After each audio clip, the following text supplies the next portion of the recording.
걷기 트렌드를 한마디로 요약하게 되면 뭘 것 같습니까? 저는 가 이다.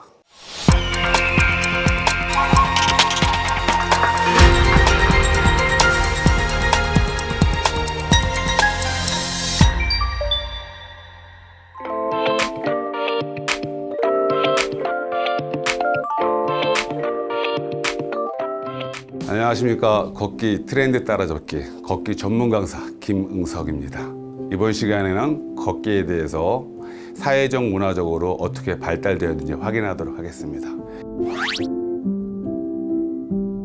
나무는 늙으면은 뿌리부터 늙고 사람은 늙으면은 다리부터 늙는다고 합니다.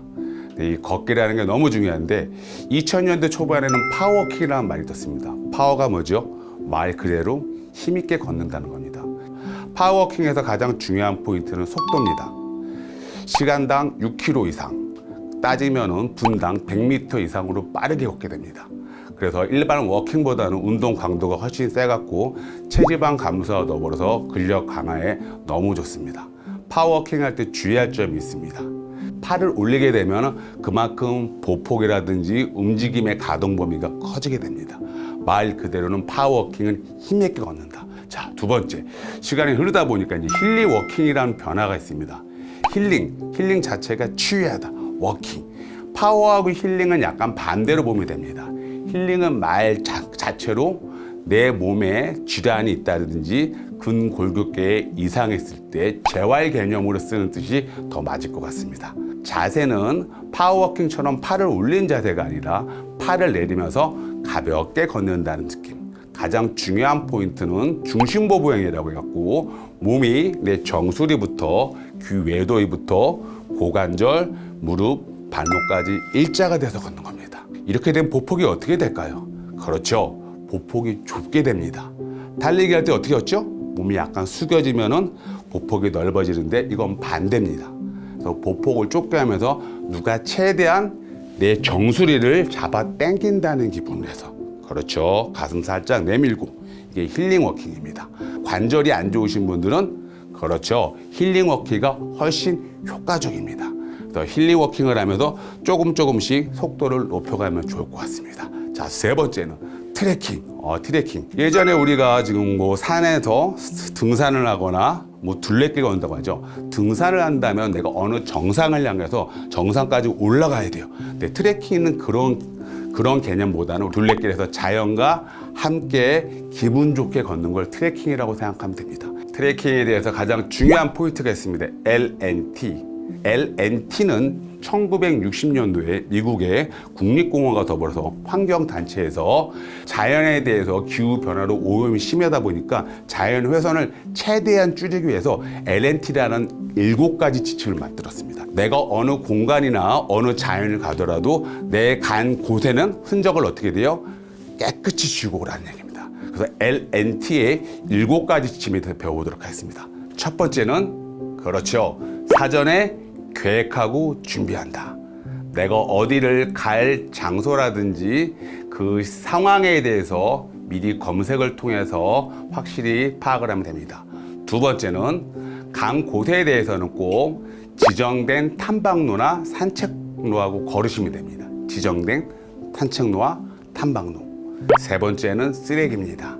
그냥 아무데나 버리지 말고요. 제가 가져간 거는 제가 직접 가져오든지 제 입으로 다 들어간다는 생각을 가지고 깨끗이 가져오면 됩니다. 네 번째는 자연보호라고 생각합니다. 자연의 환경을 눈으로만 풍경 광경을 즐기시고 뭐 다른 소도구라든지 손을 이용하고 뭐 꺾거나 뭐 뜯거나 뭐 버리지 말라는 얘기입니다. 다섯 번째는요, 모닥불입니다. 특히 불을 피우면 안 되겠죠. 산속에서. 요즘에 또 사회적으로 인재와 더불어서 기후변화도 너무 급격한데 내 생명이 위급한 상황에 대해서 불을 피울 상황이라면 꼭 어떻게 돼요? 바닥에 방어막을 꼭 켜는 돌로, 그리고 불씨가 나가지 않게 피우지 않아야 되겠지만은 위급한 상황에 생명의 위협이 닿는다면 꼭 피울 상황이라면 뭐요? 방어막을 꼭 세운다. 여섯 번째는요, 생태계의 존중입니다. 갔다가 어떤 상황이 동식물 간에 무슨 알력이 있거나 뭐가 서로 잡아먹고 죽이려고 할 때는 모른 척하고 지나간다는 생각을 가지면 됩니다. 일곱 번째는 뭐요? 배려입니다. 배려. 특히 중요한 포인트로 등산하고 내려올 때, 산행에서 올라가고 내려갈 때 누가 배려를 하게 될까요? 일반적으로 잘 생각해 보시면은 정상을 찍고 내려오신 분들은 가방이 가벼울까요? 무거울까요? 어느 정도 동상에 가면은 다 음식물을 섭취하고 오시죠? 뭔가 좀 가볍고 이제 내려와오는 기분이니까 이제 마무리하는 거예요. 올라간 사람들 어떻게 짐이? 그렇죠. 시작하기 전에 이것저것 싸들고 간단 말이에요. 짐이 무거워요. 올라갈 정상대항권도 멀고. 그래서 기본적으로 항상 내려오는 사람이 어떻게 한다고요? 양보를 하는 거예요. 양보를. 자, 노르딕 워킹. 요즘에 폴 가지고 많이 걷죠. 근데 노르딕 워킹은 어떻게 돼요? 폴을 2개 가지고 꼭 걷는 겁니다. 이게 1980년대에 핀란드에서 크로스컨트리 스키 선수들이, 그러니까 시즌하고 비시즌이 있습니다. 그러니까 비시즌에 눈이 없으니까 이걸 응용을 해갖고 재활 운동과 더불어서 강화 운동으로 노르딕 워킹을 시작했습니다. 중요한 포인트는 일반적인 걷기는 하지라면은 노르딕 워킹 상지의 움직임이 크다는 거. 그리고 폴을 하나가 아니라 2개로. 그리고 폴의 지지면으로 바닥을 밀고 나간다는 느낌을 확실히 기억해야 됩니다. 인스타그램에서 폴로공이란 말을 검색하게 되면은 거의 7만 6천 개 정도의 게시물이 뜬다고 하네요.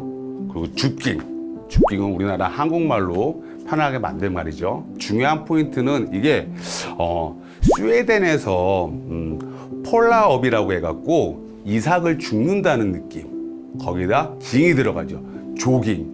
이삭을 주우면서 뛴다. 또 이 환경을 생각하기 위해서 요즘 대세는 플로깅. 한국말로 하면 줍깅. 내 건강도 챙기면서 환경도 생각한다는 그런 의미로 알아주시면 될 것 같습니다. 자, 우리가 걷는 것도 중요하고 시대적 흐름을 배웠으면은 오늘 중요한 포인트는 스마트 밴드하고 걷기 어플에 대해서 사용에 대해서 한번 배워보도록 하겠습니다. 그래서 스마트 밴드는 나의 밴드를 통해 갖고 나의가 운동량이라든지, 그쵸, 거리라든지, 운동의 강도라든지, 그 다음에 나의 수면 시간이라든지 이런 모든 거를 다 할 수가 있어요. 이게 아니다. 제 키하고 몸무게를 입력하게 되면은 거기에 대한 칼로리 소비까지 다 나오게 되어 있습니다. 스마트 밴드는 운동에 대한 나의 기록을 확인할 수 있다고 보면 돼요. 또 본인이 어떤 시간에 맞춰두면 거기에 나와서 본인의 운동 시간을 또 알려주는 것도 있고요. 어떤 상황에 대해서는 운동량이 부족하게 되면 운동을 더 하라고 또 알려줄 수도 있습니다. 또 항상 밴드는 좀 가벼운 스마트 밴드. 그 외에 걷기 어플이 있어요. 걷기 어플 같은 경우는 검색을 하게 되면은 여러 종류가 너무 많아요. 핸드폰을 통해 갖고 아까 밴드와 같은 스마트 밴드와 같은 그런 기능이 똑같습니다. 그래서 걷기 어플을 잘 활용하는 것도 너무 좋습니다.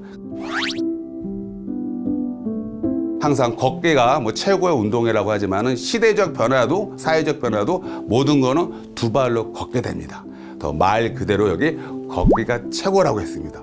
무작정 걷기가 좋아지는 게 아니라 나의 두뇌부터, 그렇죠? 발부터, 등부터, 다리부터, 무릎부터, 엉덩이부터, 내 심장, 눈, 우리 신체에 650개의 근육이 있는데 그 기능 외에 우리의 질환에 관련된 좀 문제부터 해갖고 내 근골격계 이상까지 효과적으로 모든 걸 해결할 수 있는 걷기. 그래서 걷기 운동이 최고라고 한번 이로운 점을 한번 이렇게 올려봤습니다.